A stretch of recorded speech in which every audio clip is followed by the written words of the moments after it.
Hot Springs Village Inside Out is a closer look at the greatness of Hot Springs Village, Arkansas, and the surrounding areas. People, places, experiences. Hot Springs Village is one of the most beautiful places on earth. Join me, Randy Cantrell, and my co-host, Dennis Simpson, as we engage in weekly conversations to explore Hot Springs Village Inside Out.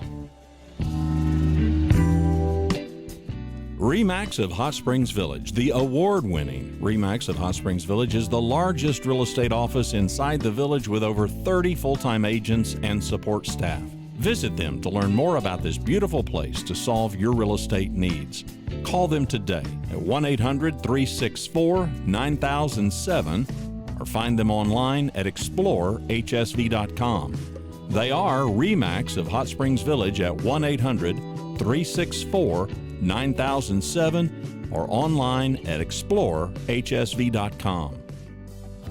Hot Springs Village Inside Out, Dennis Simpson again, and Miss Clara Nicolosi, the lovely Miss Clara. Clara, are y'all still doing that whole home sales thing? Are they doing that nowadays? Absolutely, Dennis. You know, it's crazy around here. You know, things are listing and selling much faster than we could have ever anticipated, and that pace is continuing, and we love that. Well, let me interrupt just for 1 second. I know where we want to go, but I want to go back. I've been here about 12 years. And in that 12 years, the word I would have chosen would have been stable. The word realtors may have used would have been static or stagnant, because we had a very flat market for quite a long time. And the last 2 years are nothing like any period of that. What's it been like? What's it going to be? What is it right now? I mean, I guess in relative terms, we're talking the middle of August right now, and money has relatively doubled in the last 6 months, the cost of buying money. And you would think somewhere that would really, we hear out there, out the outside world, that's really having an effect. But what's going on here? That's a very good question, Dennis. And I actually took a snapshot of our market from the 1st of January through today, or to today. Today's not over. And I want to go back. Let's digress a little bit. Let's look at some stats from 2015. I've actually got them in front of me, so hopefully I can read them. Let's go back to 2015. Up until this day in 2015, meaning January 1 to today, we sold 355 homes. They were on the market for 108 days before sold. That's on average. And the average sold price was $181,655. So those are some interesting numbers. Because if I fast forward that to last year, want to see how it compares. Yeah. Last year was a phenomenal year. Everyone would tell you, amazing year. Yeah. That 355 homes to last year, 542. Wow. Homes sold. Wow. And that 108 days on the market was cut down to 29 days on the market. Yeah. Unheard of. Here's an interesting one. The average home sold price was up almost $100,000, $279,988. And why go ahead. I'm sorry. Oh, I'm sorry. I was going to say over a 6-year period. Over a 6-year period. 100,000. Wow. Average. I'm sorry. I didn't mean to interrupt you, but so the 2021 numbers, yeah. Phenomenal 2021 numbers. So I said, okay, so where are we at today?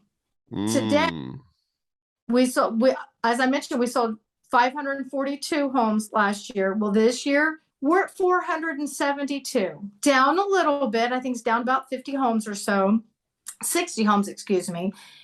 Our days on the market almost cut in half. 29 days on the market last year, 15 this year. 15. Phenomenal. And in my mind, I'm first time I've heard these numbers, and I'm trying to ration back through that and think, okay, there were people who were waiting and going, you know what, we'd like to sell. And then as the market cleared through the first round of pandemic, the first 2021, and then that market cleared, then when the second market got through and said, you know, we think we might like to sell ours too. And then it went how many days? 15 this year. On average. On average. Not mean, but average. Wow. On average. Wow. And yet And we've still gained, looking at the numbers, we've still gained almost $30,000 increase in the average sold price. So our home sales might be down a little bit, but we're selling on average homes 317,320. And you might say, well, that's an impressive number. That is not quite double, but you take that 181 in 2015 compared to that 317 and 22, it's amazing. Well, tell me what we're doing on builds. How are people still building? Is that still moving quickly?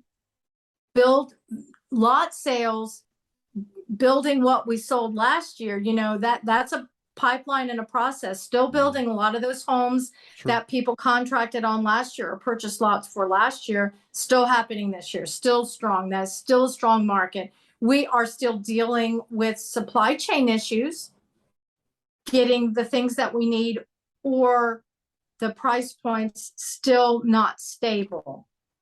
The price of things going up and going down. I mean, something as small as I remember having a hot water heater replaced just 5 years ago, and it cost me about $500-600.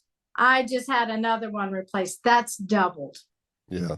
I had mine replaced on a weekend at one of our rentals down here, and it was $1,800. And I thought, two things. It was a weekend, and it was rented. And, I appreciate them being able, Benjamin Franklin, by the way, being able to come out and do that on a weekend. And you talk about customer service people, they are really sold to customer service. But that said, $1,800. Well, what do you do? I mean, am I going to throw one on the back of my car and haul it down there and rip out the pipes and put it in and wire back up and haul off the dead one? And you're going to do what you're going to do. We had Jeff Harrington 4 weeks ago, and he was saying that the price of lumber had fallen just nearly back down to pre-pandemic limits. But he said that he usually every Monday he would have a list of things that were out of stock, and that list would be 50 to 80 things. It's over 2,000 now. And he doesn't have a huge store at all, but it's big. It's got everything you need for a hardware store, but 2,000 items out of stock every week. How do you build a house that way, right? I don't know. I think it takes a lot of pre-planning and a lot of staging and a lot of pre-stocking, because you'll get to the point where you need your certificate of occupancy. You might not get it because you might be missing something critical. And we are dealing with supply chain issues. Hopefully that will all improve, but at least we are confident knowing that currently the price of homes sold, our average price is up and our days on market are low. And when I went and looked for how many houses are actually on the market today in our community, the number's 59. And that excludes any of our take backup offers and our escape clauses. That means there's some form of a contract on those, but some of them had price changes. Many of them were newly listed, and there was a small handful that were back on the market. So we're seeing a few more homes on the market, but it's not a large inventory by any stretch. Do you think the village is, but do you think the village is still, are we riding the crest of the wave because there's a lot of cash? And when something doesn't appraise, somebody says, well, I'll just write a check for 30,000, and now it appraises, right? I don't know that the village is unique to that. I think we're so fortunate because nationwide things are still doing well. We often are on the backside of that wave, and things take a little bit longer to slow down for us, but I still things are hopping elsewhere, and that only helps us. Well, let me ask you, for the average home seller and buyer, do you have any advice right now? What would you say to do? My initial response would be, if you are a seller, you need to have an exit plan, because if your home gets put on the market, you need to have a place to move to before you put your house on the market, as well as in getting your home ready. Take anything out, replace anything that you want to keep. If you've got a beautiful chandelier in your dining room and you have every intention of taking it with you, get it replaced with something reasonable, a nice light fixture for the dining room, so that doesn't become an issue in the contracting process, where whoever comes to see your house sees that chandelier is beautiful in that location and they want it too. Yeah, yeah. So you don't have a squabble over the sentimentality or the specialness of that particular amenity or that fixture. I've actually I love watching. I'm trying to think of the name of the home show, and Lord, there's plenty of them, but I'm trying to think of the one where they come in and basically restage your home so that it will sell. If your home is a sluggish home, if it's not in a great area or a decoration or whatever. And one of my favorite observations, and I'm talking to you sellers right now, that people, so many people, they come in and they're going to remodel the house, or they're going to just kind of, redecorate it a little to make it more sellable. And the homeowner will go, no, no, no, no, but I like that photo. I like that. That's a special picture right there. And I find myself screaming at the screen, but you're moving, you're leaving. Yeah. This won't be your home anymore. It's so hard to break that cycle. Is that kind of where you're going with that? Totally. We fall in love with our homes and we decorate them to our taste so we can live in them. But unfortunately, you kind of have to shift your hat just a little bit.